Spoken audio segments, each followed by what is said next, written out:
खड़ी होकर हम उसमें टाइम निकाल निकाल के पढ़ते थे, सब कुछ पढ़ के काम करते। मैं 8वीं तक स्कूल था, इसी तरह 8वीं तक तो पढ़ लिया। उसके बाद कहा जा सब जा रहा है दिल्ली, भदोही, पंजाब जा रहा है काम करने, तू भी जा, कम से कम काम करके ला।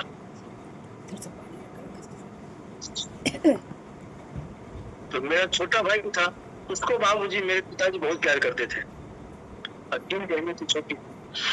तो 8वीं तक किया, तो 8वीं के बाद कहे कि तुम एक काम कर, जा जा सब जाना, तुम कहीं रुक, तू भी जा काम करके आ, तुम कहा बाहर जा। अब 8वीं के बाद हमारे एक सेठ जी थे, उन्होंने कहा तू एक काम कर, मेरी उम्र क्या, मैं तेरे को 10वीं तक पढ़ा दूंगा। तो फिर मैं आ गया, तो मैं चला गया उनके, तो उनके यहाँ भी मेरी अग्नि पड़ी। मेरी आदत कैसे बदल गई, मैं जो इतना काम कर लेता हूँ, क्यों कर लेता हूँ। मेरे शुरू से बचपन से मेरा काम में लगा था, सुबह रात में सबका। अब वहाँ पे जिनके यहाँ काम रो रहे आप, फिर से रो रहे हैं? सुबह से रो रहे हम जिनके यहाँ काम कर रहे थे, जिनके यहाँ काम कर रहे थे, तो वो मुझे सुबह 4 बजे उठा देते थे कि जा पहले सोनभद्र से दूध लेके आ। 7-8 किलोमीटर पैदल जाता था, 4 बजे उठ के फिर दूध लेके आता था। फिर उनके खेत में जो मजदूर रहता था उसको नाश्ता दे के आता था, और उसके बाद दौड़ के फिर भागता था, कुछ मिला खाया कुछ मिला और भाग गया स्कूल। फिर वहां से 10-12 किलोमीटर दूर स्कूल था, फिर स्कूल जाते थे, स्कूल से फिर 4 बजे आते थे। तो फिर 4 बजे के बाद सारे काम, झाड़ू उसके जो भी काम होता सब, कोई गेस्ट आ गया तो उसका पैर भी वो भी दबाते थे, सबका जूठा बर्तन भी साफ करते थे, कपड़े भी धोते थे। ये रात के 12 बजे तक अगर गेस्ट उनके पास है तो 12 बजे तक हम जगे रहते थे, काम करते थे। हमारे तो ऐसा आदत बन गया, नौकरी करते थे, नौकरी में मालिक को ना भी नहीं बोल सकते, वो जब तक काम कराए। किसी तरह 10वीं पास किया, 10वीं पास 2 साल में 10वीं किया, 2 साल वहां नौकरी किया। उन्हें सारे सब काम किए, उनके छोटे बच्चे से लेके सबके झाड़ू पोछा जूठे बर्तन सब कुछ किया, पूरे काम सारा कुछ काम किया। खेत में भेज देते थे, खेत में करता था, लेकिन 10वीं किसी तरह कर लिया। 10वीं करके हम बाहर निकल गए, फिर काम करने लगे।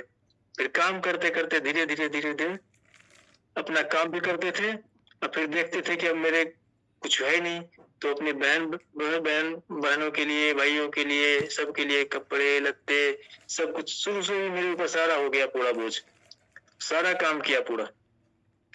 अकेले कमाने वाले भाई वैसे शराबी निकल गया, किसी काम का नहीं, वो कमाता ही नहीं था। क्यों, पिताजी जो भी खेत होता उसे बेच के खा लेते थे। तो फिर हमने कमाना शुरू किया, सारा कमा कमा के एकदम बुरा हाल कर दिया, बच्चे से हमने तोड़ लिया अपने आप को, मेहनत किया। फिर सोचा कि मेरी बहन है, सबको अच्छा कपड़ा, अच्छा खाना, सब कुछ किया। फिर घर सब ये फिर हमारी शादी हो गई। उसके बाद शादी हो गई, तो फिर शादी के बाद भी मेरा तो वही हाल रहा, नौकरी वाला ही काम करता रहा। और उसके बाद फिर बहनों की शादी करना, माँ बीमार हुई, माँ को कैंसर हो गया था, उनको बम्बई ले जाना, एक पैर बम्बई, एक दिल्ली, एक बिहार, सबको करते करते मेरी तो कमर टूट गई। मैं तो अभी कहाँ होता, मुझे किसी को पता नहीं, इतना मेहनत किया। और उसी में काम भी करते थे, फिर रात को 2-4 घंटा बैठ के पढ़ते भी थे दिल्ली में, पढ़ के तो कुछ ना कुछ किया तब। और पूरा खर्चा हमारा, शुरू से 1 रुपया मेरा खर्चा ही नहीं रहा जिंदगी में, मैंने कभी कुछ किया नहीं, ना दारू पिया ना पान का। अपने शौक के लिए पूरा खाता कैसे, 1 रुपया खाऊंगा तो सोचना पड़ता था, 1 रुपया अगर मैं खा लिया तो वहां क्या होगा, ये सोचना पड़ता था। इतना करके 3 बहनों की शादी की, सब कुछ किया, घर बनाया, माँ बीमार हो गई, माँ का क्या, पिताजी बीमार हो गए, पिताजी का क्या, सबका किया। बच्चों को पढ़ा लिखा के सब कुछ इतना करके, और बच्चों पूरा जिंदगी हमने कभी देखा ही नहीं कि बचपन होता क्या है। अब सोचा अब मेरा पोता हो गया नाते, अब मैं अपनी जिंदगी, अब सोचा था कि अब मस्ती से जीऊंगा, बच्चों के साथ खेलूंगा और मजे लूंगा जिंदगी के। ज्यादा पता नहीं कहाँ से किस ऊपर वाले ने क्या लिख रखा है कलम में, उठा के फेंक दिया, जंगल में है पड़े हुए, कर रहे हैं काम, जिंदगी है ये। मैंने सोचा बच्चों के साथ जिंदगी जी लूंगा, तो मैंने सोचा अपना बचपन तो देखा नहीं, अब इसके साथ जीऊंगा तो मजा आ जाएगा। सब कुछ खत्म हो गया, तो अभी सब भी अपने अपने करो। अभी भी अगर सुलट सकता है तो देख लीजिए, सुलटा लीजिए। सुलटे तो सुनता के लिए बुला तो रहे हो, सब बुला रहे हैं, सब बुला रहे हैं, आ जाओ आ जाओ, लेकिन जाना नहीं है। ये जिंदगी अब सुधर नहीं सकता। पहले मालूम नहीं। पहले करना चाहिए था ना।